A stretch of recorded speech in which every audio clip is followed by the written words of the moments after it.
considering you had quite negative views of what's going to come out of Copenhagen, and as someone interested in climate change and becoming increasingly aware of the dangers of it, I despair quite a lot when people tell me that the solution to the problem is recycling and switching to light. And I was wondering, as someone getting interested in environmentalism, what can we do as individuals and what can we do as a movement to do? Roger. I agree with you that the whole issue of those sorts of small-scale personal changes aren't the whole solution. I mean, I do think they are something we all need to do, but if we're actually going to really tackle the problem, we do have to change the structure of how we do things. We have to. There's a fairly small, simple list of things we have to do. We have to decarbonise electricity production. We have to stop burning oil to get around the place. We have to have highly energy efficient buildings.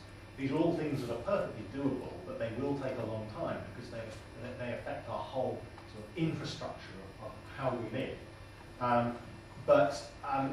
It's about having a vision of where we need to be with those sorts of things in place.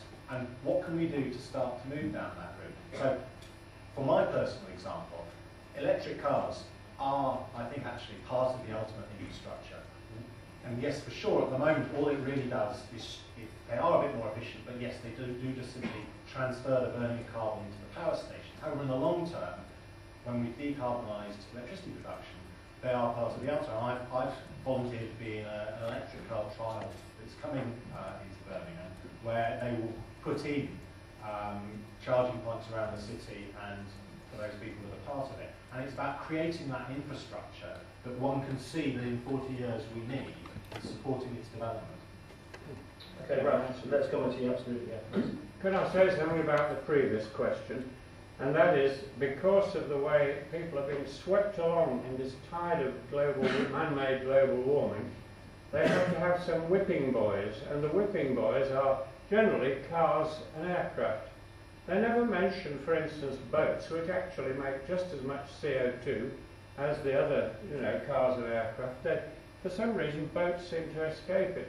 So do these lights which have been mentioned. There's a terrible wastage on lights and illumination. But all I would say is that there's a terrible imbalance that's gradually creeping in. And it's all down to the fact that everybody is totally convinced that man is ruining the planet. What is the panel's opinion about personal carbon credits? The question was one of the panel's opinions on personal carbon credits. Whoever wants to go.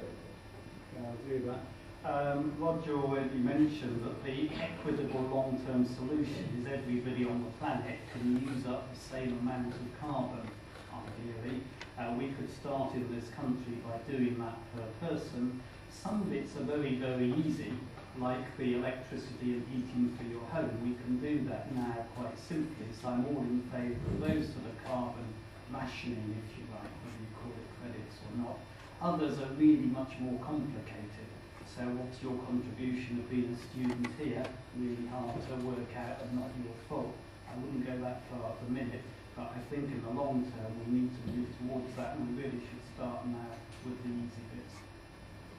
Okay. Deirdre, have you got any response to both Brad's comments and also maybe carbon credits as an answer to? Yeah, well, I think the gentleman up there said that it was quite negative, our thoughts were quite negative on Copenhagen.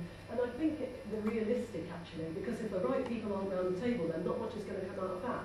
But that doesn't mean that not a lot's going to happen, because there are still a lot of things going on in individual countries, such as ours, where we are working with things like microgeneration, getting the power near to the source as to where it's going to be used, all those kind of projects.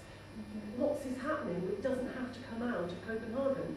But as I say, if the right people aren't there, then not much is going to come out. But we'll still keep doing things. And in the small ways, well, there's lots of things we could do. I think the measuring, as you say, would be incredibly difficult. Particularly if we're going to say somebody has so much to their life.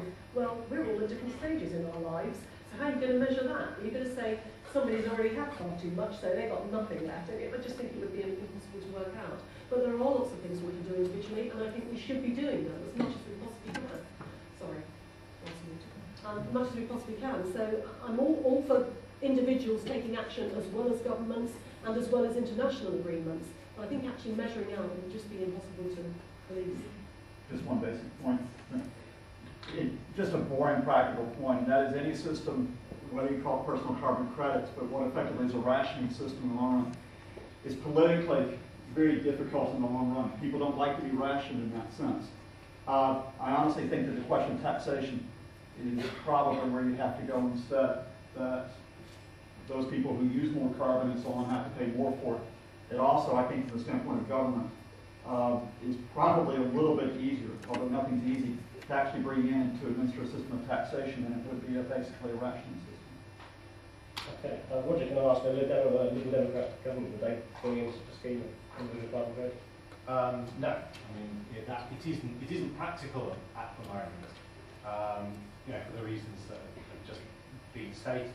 You know, what we would do is create targets for the country as a whole. And, you know, our view is that we should aim to be carbon neutral by 2050, decarbonising electricity supply and the various other things we talked about before.